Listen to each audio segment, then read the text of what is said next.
Hey guys, and welcome back to another episode of the podcast. Today we're joined by Mike. Mike, thanks for coming on. Thank you, Nick. Thanks for having us. So Mike's currently in France at the moment at the Roland Garros working with a few players. So did you just want to do a brief introduction on what you do and what's your sort of role at the moment? Yeah, so my role is Chief Tennis Analyst for Mouratoglou Analytics, and basically my role is to support performance analysis for the pro team at the academy, but also we are helping players outside of the academy as well. We're helping juniors, we're helping some of the best players in the world, and really enjoying it. Awesome. Did you want to do a bit of a name drop of some of the players you're, I guess, currently working with, or? I mean, quite sort of in the past, I worked with Magnus Norman and Stan Wawrinka. That was sort of the first big player and coach that I worked with.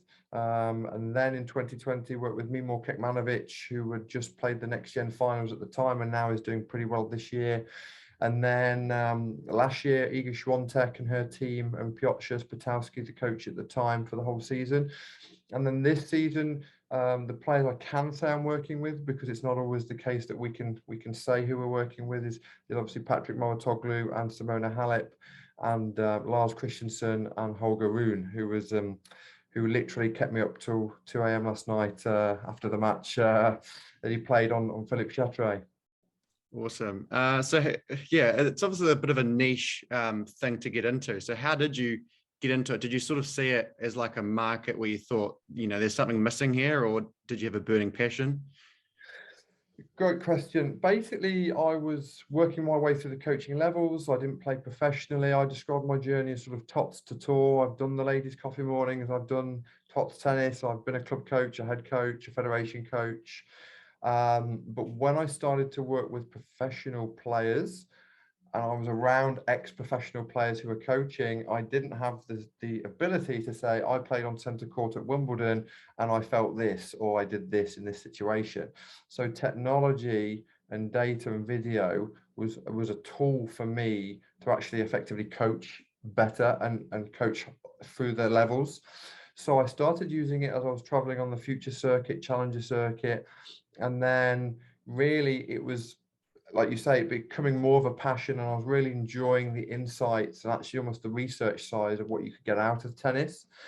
But obviously, it's a tough job being a full-time coach of a player and then doing the full-time analysis, because the analysis side for me now, when I'm working with coaches, I'm speeding up the process and giving them hours of information condensed into maybe 10 or 15-minute presentations. So it was when Magnus Norman approached me at the US Open in 2018 that he gave me a project basically to say, could you compare Stan's game before the knee injury and after the knee injury? And me being me, I said yes, not sort of knowing whether or not I could deliver on that. But I think he liked it, and he hired me for the rest of 2019. So yeah, that's basically the journey from that point of view, and how I got into it, if you like. And what happened then after I worked with Stan and Magnus was I set up my own company, and I realized that to do this properly, I would need a team around me. So I hired a data scientist, picked some of the best performance analysts in the UK that I could hire. And I'm fortunate enough to be, when I lived in the UK, to be near Loughborough University, that is one of the best universities for sport in the UK, and they do performance analysis degrees and masters. So I actually hired people that played tennis at a national level and had performance analysis degrees. So I actually built a really, really good team, and then we merged into Mouratoglou in January of this year. Awesome. Yeah, that's super interesting. So is it something that coaches always see the value in? Because I'm just wondering, like, whether some coaches might sort of take a few years to understand, why it's important, or is it something that you sort of think that is just trending and every single player and every single coach should use it? I think every single coach and every single player should use it. Why? Because ultimately we are behind as a sport compared to soccer, rugby, NFL, baseball, basketball. You can pick all of those sports, and we are behind with the analysis for several reasons. And I'll give you the probably the first one I'm thinking about at the moment, I'm talking about a lot, that if you play soccer, you play on Saturday at 3 p.m. for 90 minutes. And then they have probably, 6 more days before they play another match. So they've built into their routine and as a part of their culture to video the match, review the match, look at it and then go out and train better or improve what they were doing on Saturday. In tennis, the tough thing is the player plays on Monday. If they win at a slam, we are fortunate we have a day in between. So they play on Wednesday and Friday and etc. So even in a slam, which you have the biggest gap, you only have 24 hours in between to actually review, look at that, and then maybe get in one training session. If you're talking about juniors, I think for juniors, it's an amazing tool nowadays. The fact that everyone has effectively a really, really good camera, which is the phone, and to film their matches and to watch themselves back, even with doing no analytics, actually just watching yourself back is a massive learning tool, because 60% of the population are visual learners. So if most of us are visual learners and that's our number one go-to, then actually watching yourself back is a really, really good way to sort of steepen your learning curve and actually raise your tennis IQ. Exactly, because I mean, as a coach, and you'll know this as well, you can sort of tell them something they might need to work on, and it might not quite click, and then you show them the video or a photo of them doing it, and then they go, oh, so they sort of see it for themselves. So, what are the sort of things for like maybe a 12-year-old that wants to film them for themselves or watch themselves play? What do you think they're going to get out of it? Is it more just watching themselves? Is it tactical? Is it technical? Is it everything? What do you think sort of they would get the benefit out of? Honestly, I think obviously you have the 4 performance factors in tennis. You have tactical, technical, physical, mental, and then you have the 5th one for me, which is environmental. But as a 12-year-old kid, I think for me, it's not so much the age, it's more the maturity. So I get asked this question a lot of when would you start to maybe watch videos and even getting into basic analytics and stats with juniors. I would say it's more the mentality and the maturity of the player. So that maybe they're 11, maybe they're 13, it doesn't really matter on the age. It's more that can they accept maybe seeing themselves do something not very good for a little bit. I think at that age, I would say it's technical and mental, because you want to build them and their resilience and the body language and all these sort of good behaviors and positive self-talks, these sort of things that ultimately now, if we look at Carlos Alcaraz, if we look at Rafael Nadal, they're the best examples of actually how to carry yourself on a tennis court. And we know that if the player mentally is more calm and more positive, generally that increases performance levels. So obviously in juniors we get a lot of bad behavior and we can get some funky things going on with racket throwing or shouting and stuff. So it's for them to see that a little bit and actually to learn from that would be great. Obviously from a tactical point of view, there is some learning, maybe around sort of their court position, their serve and return patterns, where they like to hit the ball. For example, we know that if we return the ball middle deep at the server, that gives us generally the highest percentage chance of winning the point on return. I say generally because there's always different permutations with how good your ball quality is, how where the serve's gone, etc. But in general, if we return middle deep and fast at the server, because they're coming out of a one-legged squat, it's difficult to deal with that ball. So that for me would be, you can really cover many things. I mean, with Iga Swiatek and her team, I covered the physical side and movement. So footwork is a really, really good one. I think with juniors, you could be looking at timings of their split step, how they're moving well out the corners and vertically to the net. But also like with Iga, she has Daria Abramovic. So Daria was looking at momentum and what her body language was like, after she was positive and then after she was negative. So you can go in, if you have the footage of the match, you can go in many directions. Yeah, that's such a good answer. And I think we often forget about body language, like actually reviewing a body language during a match. And usually you can tell as a coach if they're winning or losing at the junior level based on that. So I think that's a really cool tool to use. And that sort of answers my next question. When you're working with more the professional players and doing the video analysis, I was going to say, is it more vague stuff where it's just sort of an overall match, or is it very specific, like you said, where it's like, right, with Swiatek, it's going to be your movement. And then, with Rune, it might be something else. So is it really going into the finer details?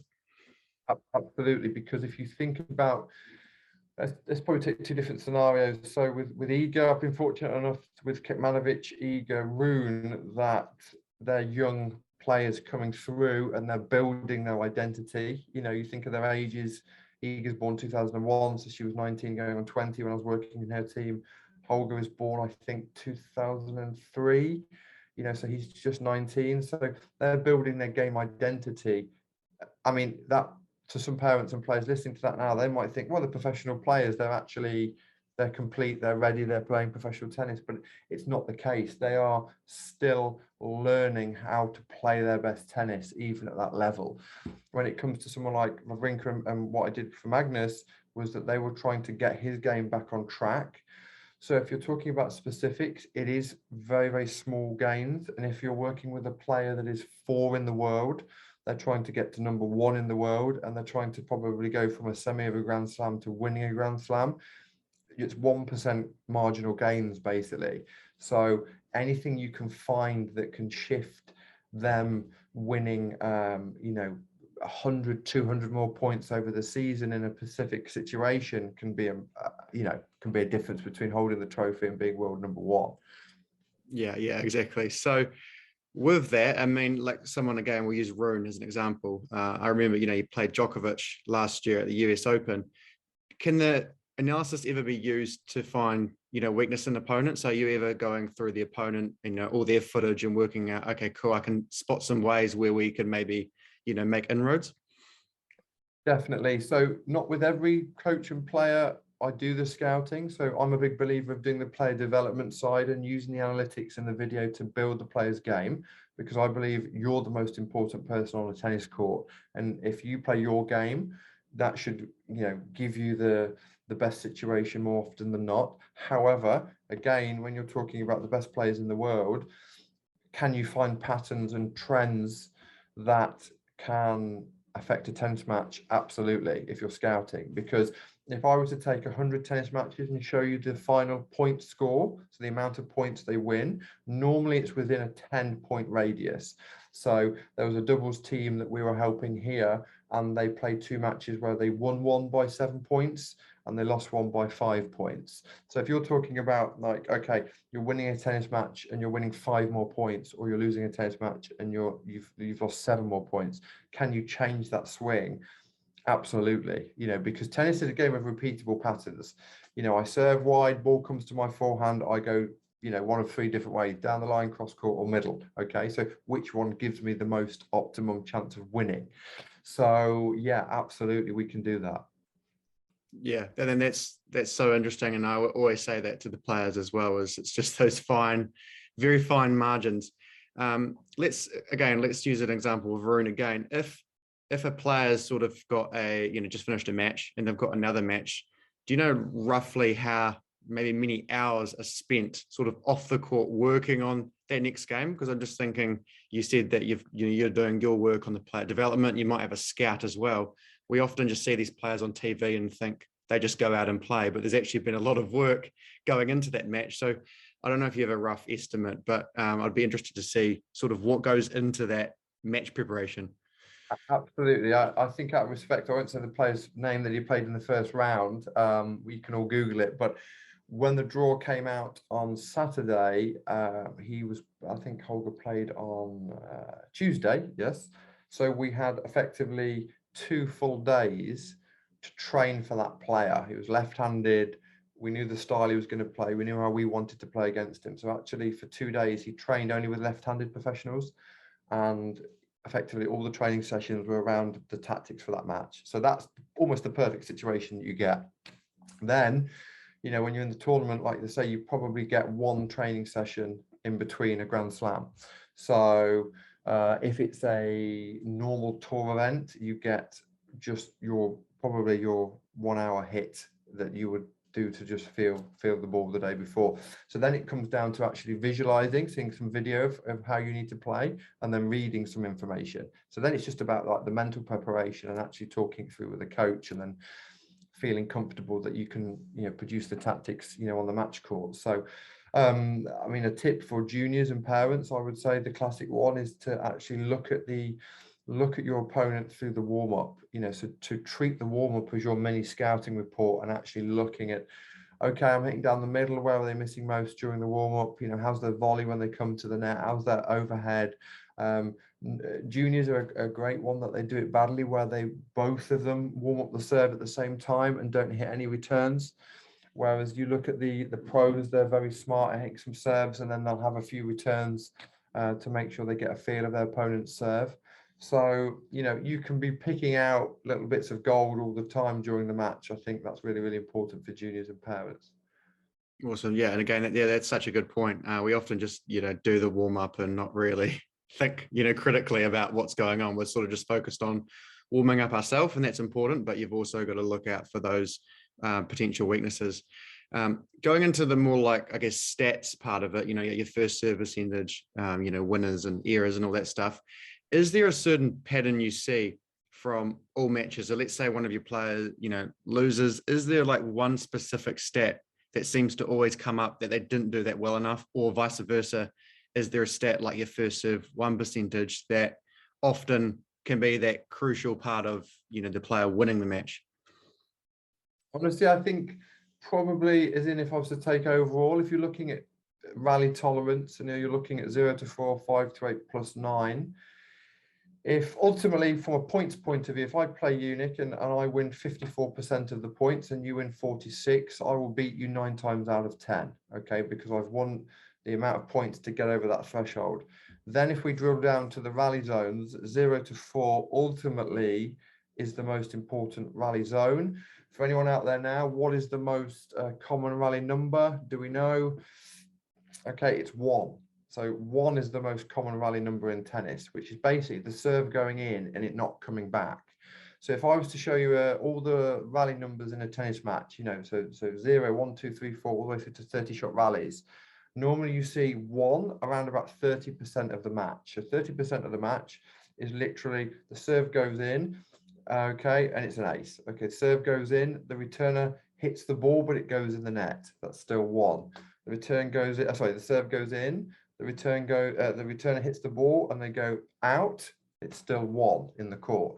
So the serve is by far the most important shot in tennis. So basically, a high percentage first serve is not so important as how much you win on the first serve percentage, and the same with the second serve. So I think it's winning, like you can see players sometimes that are serving 60% first serves in, so 6 out of 10, but they're winning like 75, 80% of those first serves. So that's much better situation than if I'm serving 80, 85% in, but I'm winning 55% of my first serve points. So I think the rally tolerance, 0 to 4, ultimately, if you think about it, of how many touches of a tennis ball you'd need to win the point, you're talking about on serve, I need to put the serve in and probably play 2 more shots to win the point most often.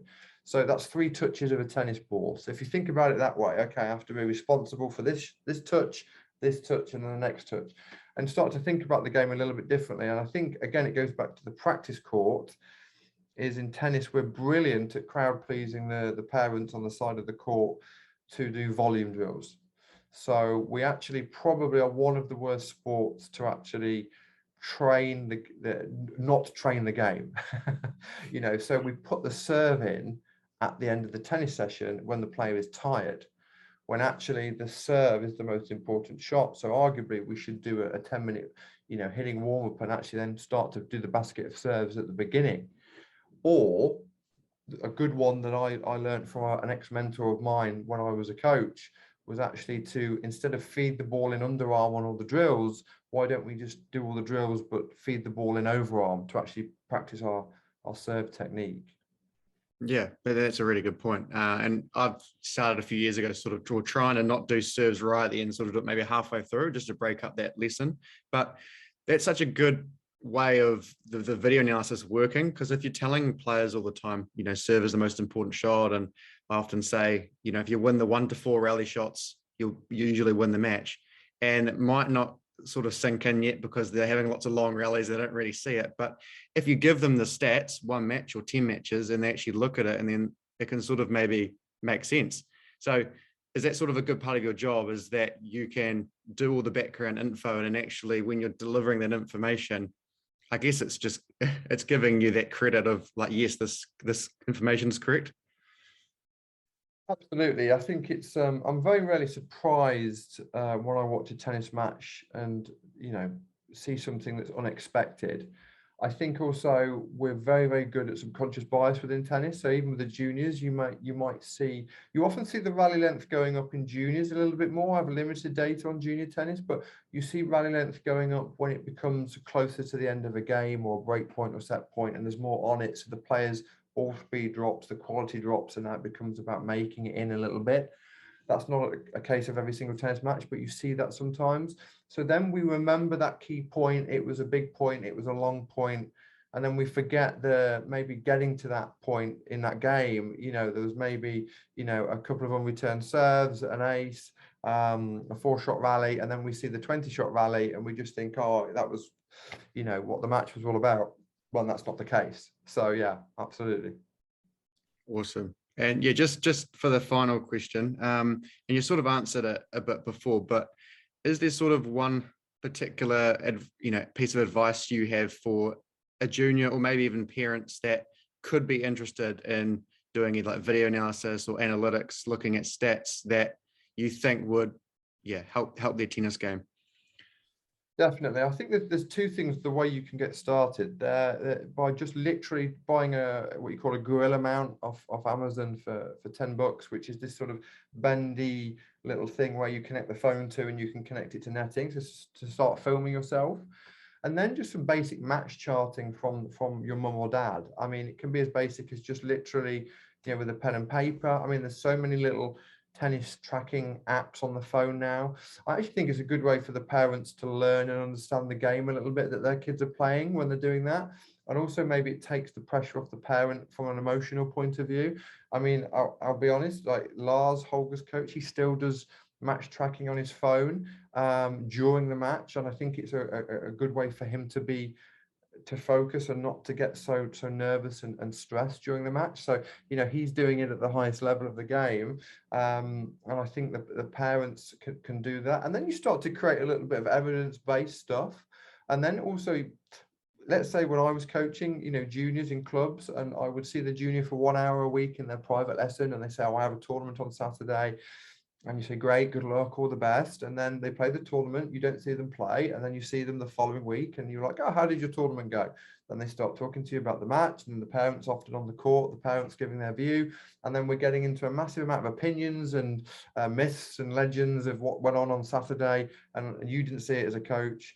So actually creating a little bit of evidence-based stuff, I think, is brilliant. And also for the coach that maybe can't get around all the tournaments, for them to actually then have their own time to see their player playing, I think is a great way to develop the player. I think also from coaches, I think coaches need to learn how to charge, sorry parents here if they're listening, but charge and build out off-court sessions within their program. So again, if I'm a half decent soccer or rugby player, I'll play the match on the Saturday, I'll train on maybe Tuesday, and then Thursday we might come in and watch the match as a team and watch it and talk about it. In tennis, we're just never doing that, and I think in juniors you can do that much more, where okay, a part of my 10 hours a week in my tennis session is an off-court session with my coach, watching the match back, talking, having dialogue.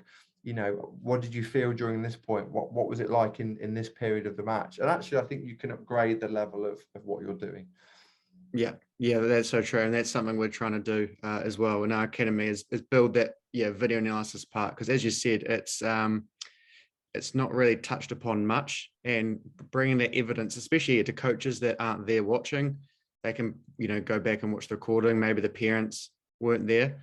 And as you said, it builds that evidence that when you do have that dialogue and go through the match together, it's all there. It's not opinions. It's actually, it's facts, and it's all the stats there. So thank you so much, Mike, for coming on. We really appreciate your time, and wish you all the best for the rest of Roland Garros and the rest of the year. Thank you so much. And anyone listening to this, they can reach out to me personally at Mike James Tennis on social media.